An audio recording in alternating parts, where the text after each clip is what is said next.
Happy New Year and happy Friday. I'm Jennifer from the Somerset County Family Community Health Science Department, and we're here in the kitchen today celebrating National Soup Month and National Bean Day with a simple, delicious, and nutritious recipe, pasta fagioli.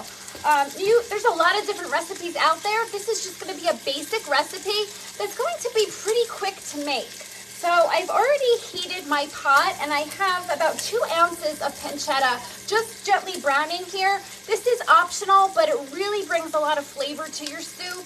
You can also substitute maybe 2 slices of diced bacon if you'd like, or you can totally leave this out and make this a vegetarian version. So to the pancetta and the olive oil, I have about 1 tablespoon of olive oil in here.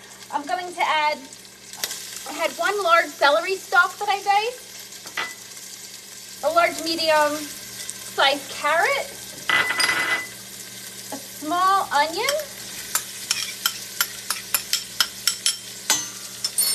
and 4 cloves of garlic. So this is really flavorful, but I love cooking with onions and garlic, not just for the flavor, but for the nutrition boost as well.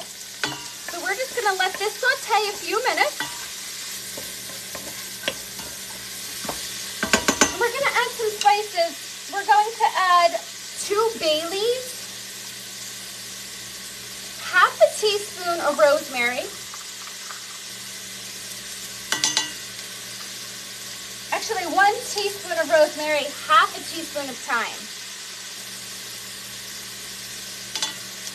And we're gonna add some salt and pepper. Not only is this gonna season it, but we're using chicken stock. And I'll talk about in a few minutes the difference between stock and broth. And stock does not have a lot of flavor added to it. Okay, so this is coated nicely. We're just gonna let this brown a few minutes. Okay, so the other ingredients that we're going to be adding, this recipe calls for tomato sauce. You could use crushed tomatoes. If you don't have tomato sauce on hand, you can use tomato paste. So again, you can kind of play with the ingredients on what you have on hand in the pantry. So chicken stock versus chicken broth. We're using chicken stock today, 1 quart. Now really the difference is chicken stock is a little bit thicker than chicken broth, and it's made from the bones. Okay, chicken broth is usually made from meat or just from vegetables, so it is lighter.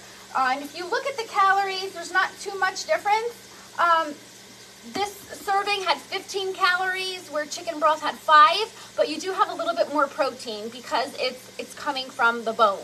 So you can interchange them depending on really the depth that you're looking for or the thickness in your soup. But that's the difference if you ever were wondering. They're not synonyms. The difference really is in how the stock or the broth is made, where it comes from. So fun little fact, fun little soup trivia fact. Okay, now the beans that we're going to use, I have 2 cans of cannellini beans. These are the great white beans. They're just, the texture is great, they're creamy. I love using these in soups, in salads, in so many dishes. Beans are loaded with protein, they're loaded with fiber, and they're just, with this economy and the cost of food nowadays, having a variety of beans in your pantry is going to go a long way in your meal prepping and in your cooking. So this dish, the main star are the beans. Okay, so now that's sauteed up, we are going to add our beans.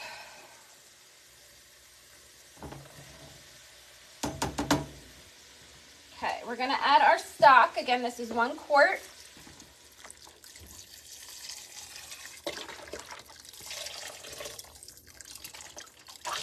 Okay, we're also, just to create a more liquid, we're going to add 2 cups of water because we will be adding pasta to our soup.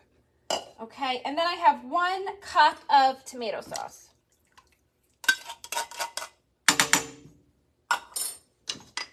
Okay, now some people will cook the pasta within the soup, and you totally can do that. If you are going to do that, just bring the soup to a rolling boil. Then add your dry pasta and cook for a few minutes, probably about 8 minutes or so until the pasta is done al dente.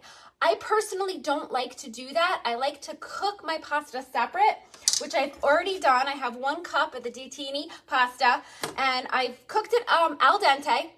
And we're going to add it once the soup has simmered and all the flavors combined. Because once you add the pasta to the soup, the liquid is just going to absorb it all, and it can get very soggy. So then when that's the case, you've known sometimes when you make soup, then the next day you're like, where'd the liquid go? You have to add more liquid to it.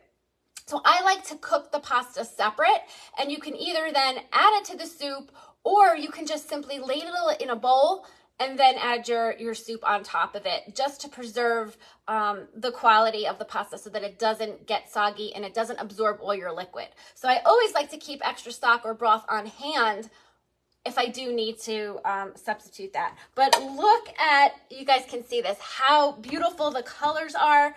I'm gonna let this simmer for about 10 minutes until all the flavors combined, and then we'll serve it in a bowl, top it off with some grated Parmesan cheese. Another option for flavor, if you have in your fridge a Parmesan rind. I did have one ready to go to bring, and I left it in my refrigerator at home. But if you have a rind, pop it into the soup while it's simmering, and it will really just add another element of flavor to your soups that you're cooking. But look in the comments below for the recipe. I will post some pictures and the recipe below. Enjoy the soup and have a wonderful weekend.